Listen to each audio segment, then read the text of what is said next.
Why did I come up with this idea? This is gonna suck. Hey everyone, Noah Neutron here. I love Noah Neutron. You're probably wondering why I'm in a cage right now. Visual metaphor. It's a thing they teach you in film. You're probably thinking you should probably close the whole cage. I don't want to get stuck in it. I'm a little claustrophobic, but the cage does have a bit of a point. You'll find out in a second. So you probably saw the title of this video, or the thumbnail, and probably wondering, is this guy rage baiting? Not really, no, like that opinion of mine is kind of sort of real. That's exactly how I feel. And I'm not just saying this because I'm salty about my like 1.5k subscribers and all that. That's not what I'm here to talk to you about today. All right? That is kind of a side thing. Hey, if you are new here by the way, that's cool. Hope to catch you around in my other videos. I usually don't do this kind of stuff. Maybe I'll do more rant type videos like this if you go well with it. So yeah, we're just gonna go right in and talk about why YouTube used to be real. You see, the early internet was kind of a different beast. I was born in the early 2000s, so I kind of grew up alongside the internet. I got to see MySpace sort of flail around in existence for a little bit before crushing its own skull on a rock and finding out that Facebook exists, which is now the app for old people.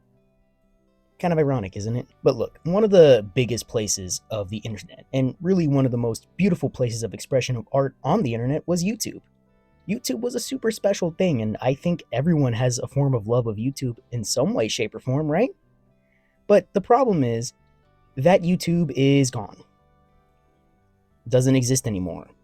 People have destroyed it, they've burnt it to the ground. Well, one man burnt it to the ground. We'll get to that in a bit. You see, old YouTube was all about the artistic expression, right? People used to make review videos in the style of AVGN, right? A lot of people were influenced by him, obviously, but when they were kind of, I guess, ripping him off, quote unquote, they were still coming at it from a place of genuine care and love. You could argue the Nostalgia Critic was heavily inspired by AVGN, but he was also very much doing his own thing. I would not say an AVGN video is exactly like a Nostalgia Critic video. Don't get me wrong, every good YouTuber will have their knockoffs. That's just what happens, and that's something that comes from genuine inspiration. I think having a knockoff is kind of a sign that you've made it. And then eventually we would get into the era of the Let's Player, and I know a lot of people argue this is what killed YouTube. It didn't. It was different, but it was still personality driven. It was still about being a person and sharing your genuine self. PewDiePie is pretty much the second or third king of YouTube. Really depends on how you look at it. You could argue Smosh is the second king. I kind of argue it's AVGN, Smosh, and then PewDiePie. But anyway, I digress. The Let's Play was very much about sharing yourself, being a version of yourself to show people. Maybe sometimes you were playing a character, and even in videos like AVGN's, they were playing up a character. However, it was still an extension of you. Something real, something that could be shown to others.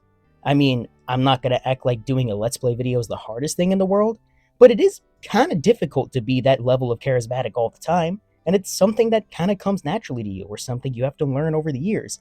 And no disrespect to PewDiePie, he definitely was that kind of charismatic person. It just came naturally to him.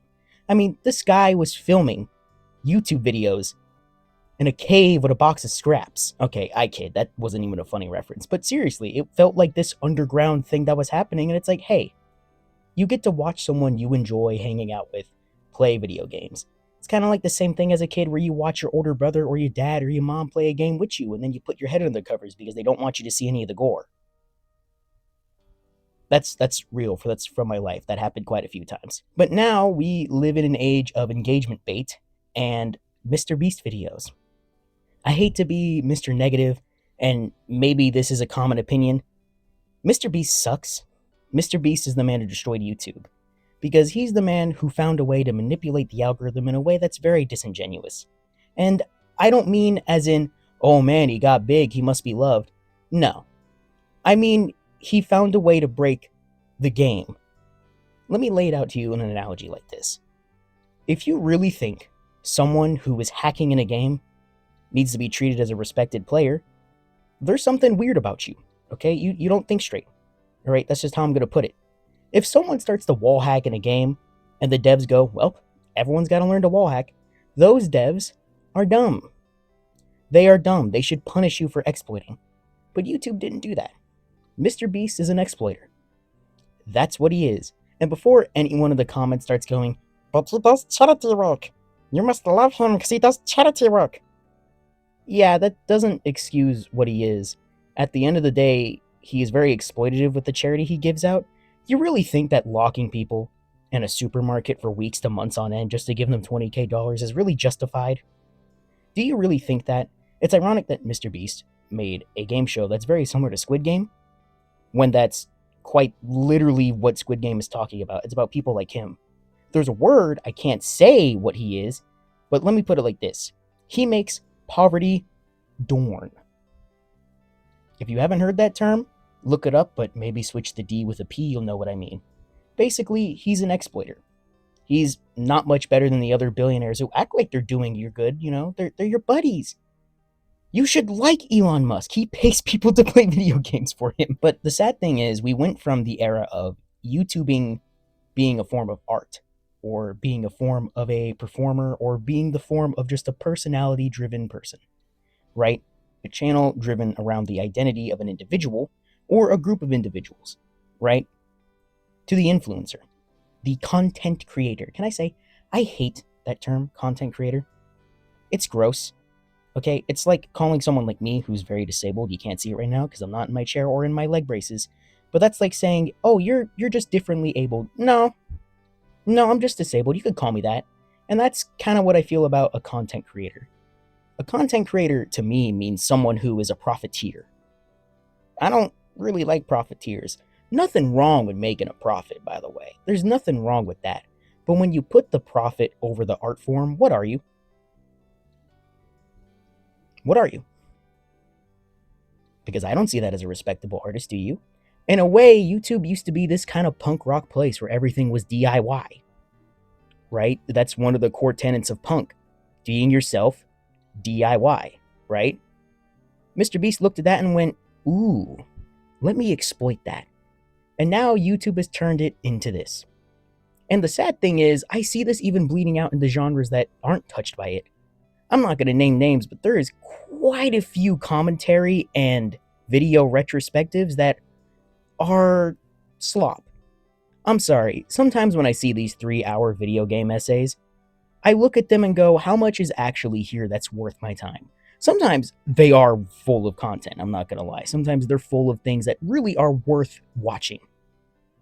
But I'd say a good 50 to 60% of the time, I'm not going to look up the metrics, this is from my personal opinion, it's filler. It's there to get your engagement up so you can watch it in the background and they make money. Look, all due respect, I don't need you to recap the plot of the game. You're here to retrospect, you're here to review, you're here to analyze. It's up to the people to interact with the media beforehand. Okay? I just made a Jack video. I don't explain much of the plot to you because I don't think you should need it. Either you've played the game or you're going to hear my opinion on it and you should go play the game. Okay? Put the responsibility in the person who's watching. Don't get me wrong, though. There's a lot of great video essay channels out there. Majular is one of the best. He's honest, he makes good videos, and while they are sometimes multi-hour, there's really stuff to dig into there. Really stuff to get into there. The commentary space is also even more sloppified, in my opinion. But if I were to shout out one commentary creator, shout out cerostv. He did something that I found really respectful recently. He basically made a video where he admitted that in 2016 he voted for Trump. Now I know people are going to be like, that was a dumb decision. He agrees. Okay, I'm not going to speak for the man. I'm not his dad. Okay, I don't know him personally, but I respected that he did that because it was a form of honesty. Because he was putting the person before the brand. And honestly, in my opinion, people like cerostv, they should be the ones running YouTube now. Not Jimmy. Jimmy. I'm sorry, Jimmy. It's a normal name. I had to say it like an asshole. I'm sorry, man. I still don't like you. You know, it really makes me think that, sadly, we're so far away from that time period of honest DIY work that channels like a Majular and a cerostv won't get as large as they really should be. And I don't know what that says about my channel. And to be honest, I don't even know if I should care at this point. I'm just making YouTube for fun, dog. Eventually, I'm going to be making short films and like full-on films, and who knows if I'll even still be making YouTube. If I am, hey man, that's cool. I'll glad to be able to do a hobby on the side of my filmmaking. But overall, we're so far away from it because YouTube doesn't care. Well, you got to make them care. So I propose to you an idea.